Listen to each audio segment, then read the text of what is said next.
Oi, gente, sejam bem-vindos à aula de hoje. Hoje a gente vai fazer uma aula sobre elementos da comunicação e funções da linguagem, que é um conteúdo, são dois conteúdos na verdade, assim, funções da linguagem é um conteúdo bastante recorrente na prova do Enem, da prova de linguagens. Mas, para a gente entender melhor, a gente precisa ter uma base dos elementos da comunicação.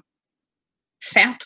Então, eu vou dividir aí com vocês o meu slide, a minha tela, sobre os elementos da comunicação e as funções da linguagem, que nós vamos ver agora. Muito bem. Nós temos 6 elementos da comunicação, né? Eu acredito que é um tema, um assunto, um conteúdo que é bem tranquilo, bem acessível, não tem nenhuma regra para se decorar, né? Memorizar. Nós temos o emissor, que é aquele que emite a mensagem, que repassa a mensagem, o receptor, que é quem recebe essa mensagem, a mensagem em si, né, que seria o conjunto de informações transmitidas. Nós temos o código, que seria a combinação de signos utilizados na transmissão de uma mensagem, tá?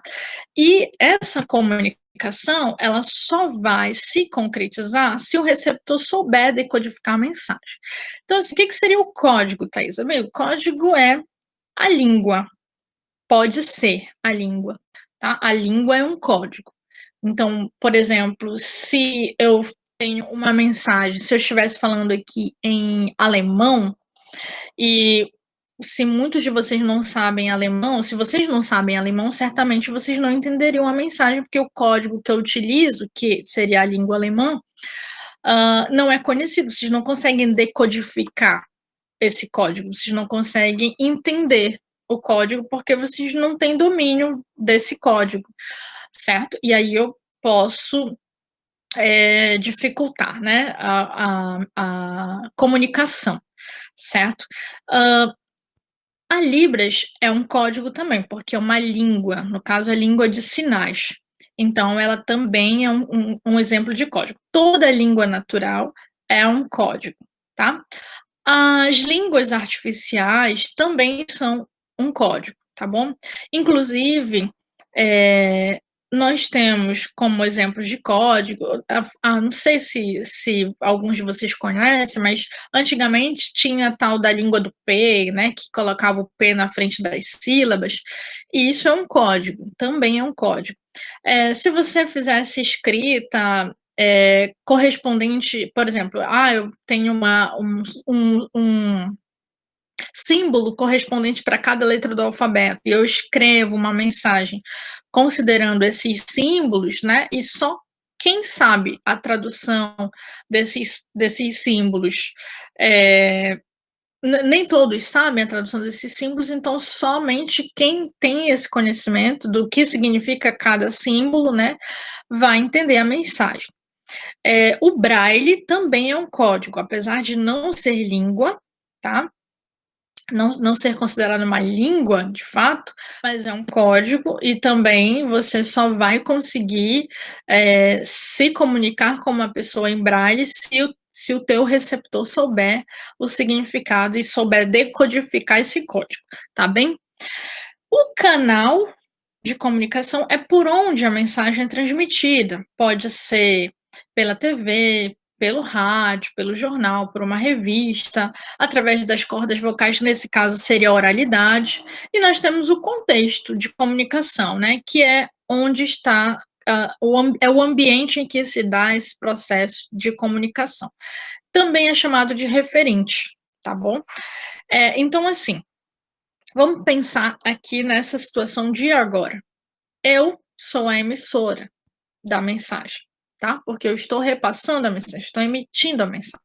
Vocês são meus receptores, vocês que estão aí do outro lado da telinha. É bom dizer que essa questão não é rígida, tá, gente? Por exemplo, eu posso ser emissora agora. Se eu estivesse em uma sala de aula e alguém falasse comigo, fizesse uma intervenção, uma pergunta, né, ou um comentário, eu deixaria de ser emissora e passaria a ser receptora da mensagem, e a pessoa que estaria falando deixaria de ser receptor e passaria a ser emissor, tá?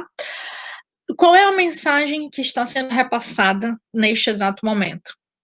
Os elementos da comunicação. Através de qual código? Através da língua portuguesa. Qual é o canal de comunicação? Neste exato momento, o canal de comunicação é um vídeo no YouTube, né, através da oralidade, enfim. E o contexto é, um contexto de pandemia, né, enfim, um contexto em que a gente não pode estar presente, e por isso a gente tem que se utilizar de atividades remotas, né, online, tá bom? Muito bem. E aí vocês têm uma gráficozinho, né, bonitinho, de sintetizando o que eu acabei de falar aí sobre esses 6 elementos da comunicação. Vamos às funções da linguagem. Então, assim, para cada elemento da comunicação, eu tenho uma função da linguagem correspondente. Aí vocês têm as 6 funções, que são emotiva, referencial, poética, conativa, fática e metalinguística. E aí vocês têm aqui a síntese da ênfase de cada função, de cada uma dessas funções da linguagem. Então, por exemplo, a ênfase na função emotiva está no emissor, tá? Da função apelativa está no receptor. A ênfase da função referencial, também chamada de denotativa, está no referente, também chamado de contexto, lembrem-se disso, tá? A ênfase da função fática está no canal, da função poética está na mensagem e a ênfase da função metalinguística está no código, tá bem? Aí vocês têm uma síntese dessas funções da linguagem juntamente aos seus elementos da comunicação que são mais predominantes e evidentes, e a ênfase de cada um deles, né, nessas funções da linguagem, tá bom? Aí aqui eu trago alguns exemplos. A função emotiva, ela tem esse nome porque ela vai ter a ênfase no emissor, né? E esse emissor, ele vai então trabalhar com verbos em primeira pessoa, normalmente, né? Então você vai ter a marca de primeira pessoa do singular, sou, ou também você vai ter a marca de primeira pessoa do plural, nós, nesse caso, nossa. Então você tem uma características do autor, né, do emissor desta mensagem, tá bom? Pode caracterizar as diversas emoções dessa pessoa que está emitindo a mensagem. Pode ser raiva, pode ser alegria, pode ser tristeza, tá? Pode ser desabafo, enfim, tá bem? Na função apelativa, também chamada de conativa, tenham cuidado para não confundir com conotativa. Conotativo é linguagem figurada e conativa é sinônimo de apelativa, tá? É aquela função da linguagem que vai ter a sua ênfase no receptor. Então, nós vamos ter verbos, normalmente verbos no imperativo, com o objetivo, às vezes não temos o verbo no imperativo, como é o exemplo dessa propaganda, porque a propaganda é um gênero textual em que se dá, é bastante recorrente e essencialmente é essencial à propaganda a função apelativa. Por quê? Porque ela tem o objetivo de convencer, persuadir o receptor, por isso que a ênfase está no receptor, porque o meu objetivo é convencer ele a comprar, né, a aderir o plano no Itaú, a aderir ao banco, né. Então aqui, ó, você tem uma propaganda do Banco Itaú que diz: "Você não precisa se sentir assim quando sobrar mês no final do salário". Assim, o salário acabou e hoje ainda é dia 15, né, ainda tem mais 15 dias e então sobrou mês no final do salário, né. E aí ele é uma propaganda aqui de empréstimos, ó, empréstimos Itaú feitos sobre medida para você. Obviamente, o objetivo principal dessa propaganda é convencer o receptor a aderir aos empréstimos neste banco, certo? Então, é obviamente aí uma função apelativa, também chamada de conativa, tá bom? Na função poética, a gente vai ter essencialmente a poesia, né, ela vai ser a função predominante em poemas. O gênero textual poema vai ter como função predominante a função poética. É importante dizer, viu, gente, que ah, não necessariamente a gente só vai ter uma função da linguagem em um texto ou em um gênero textual. Eu posso ter mais de uma, mas eu vou ter uma função que é predominante. Nos poemas, a função predominante é a função poética. Mas em muitos casos, eu posso citar aqui poemas do romantismo, né? Poemas da poesia do romantismo, vocês vão ver que os poetas eles colocam as suas emoções, muitas delas em primeira pessoa. Você tem uma marcação de pessoa muito forte.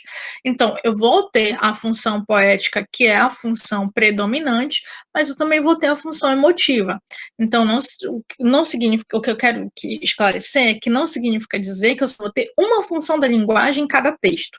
Não, posso ter mais de uma, mas eu vou ter uma que vai se sobressair, que vai predominar, tá bom?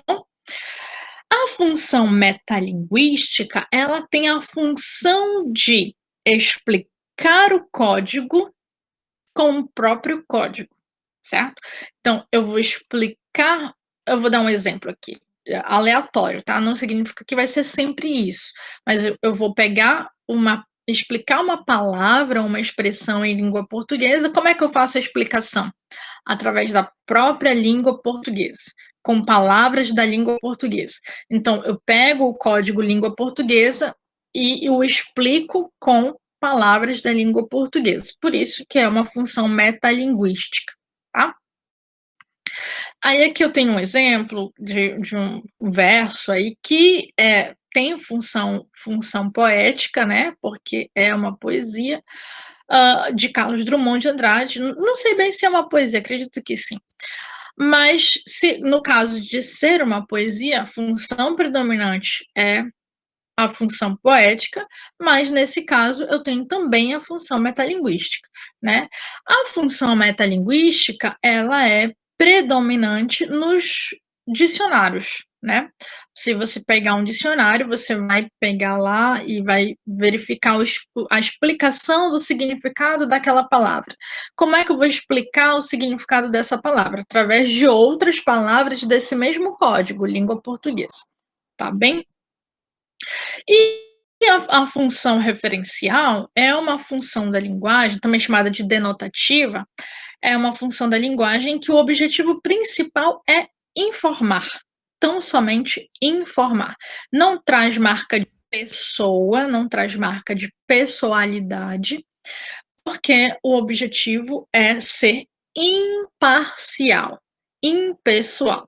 É muito comum, ou era para ser muito comum, já que às vezes em jornais, de modo geral, a gente não tem tanta essa marca de impessoalidade, mas é importante dizer que o objetivo de um jornal é esse, né? Trazer uma informação. E se traz uma informação, não pode ter a marca de pessoalidade, a opinião do autor. É basicamente mesmo a informação, tá bom? Por isso, função referencial, também chamada de denotativa. Por que denotativa? Lembra lá que denotativa é o antônimo, né, é o oposto de conotativa. Se conotativa é linguagem figurada, denotativa é linguagem real, seu sentido verdadeiro, tá bom? Então, essa função da linguagem vai ser encontrada em notícias, em reportagens, tá bom? Função referencial. Por último, a função fática, que é uma função da linguagem que vai testar o canal. O objetivo dela é testar o canal. É por isso que ela é muito comum, né, em ligações telefônicas, quando você não quer saber se o teu interlocutor está te ouvindo bem, você fala oi, alô, né? Para saber se ele está ouvindo, você fala alô, né? E aí essa marcação, significa dizer que você está tentando testar o canal para ver se está funcionando, se ele está te ouvindo. É muito comum nas aulas, de modo geral, dos professores, nós utilizamos muito a função fática. Quando a gente diz: "Certo? Tá ok? Entenderam? Eh tá tudo bem aí? Conseguiram entender? Né?". Então, essas marcas que na verdade às vezes são perguntinhas, né, que a gente faz, essa marcação é a função fática que está em jogo aí para testar se o nosso interlocutor, no caso vocês, nossos alunos, estão nos entendendo.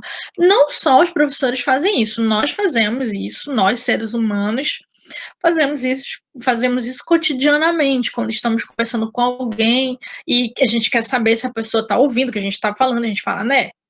E tem gente que não para de perguntar o "né", enquanto você não responde "é", né. Então, às vezes, a gente, acaba falando "é" involuntariamente para ver se a pessoa para de falar "né, né, né". Normal, isso é função fática. Então é isso, gente. A gente vai ficando por aqui com as nossas funções da linguagem e elementos da comunicação.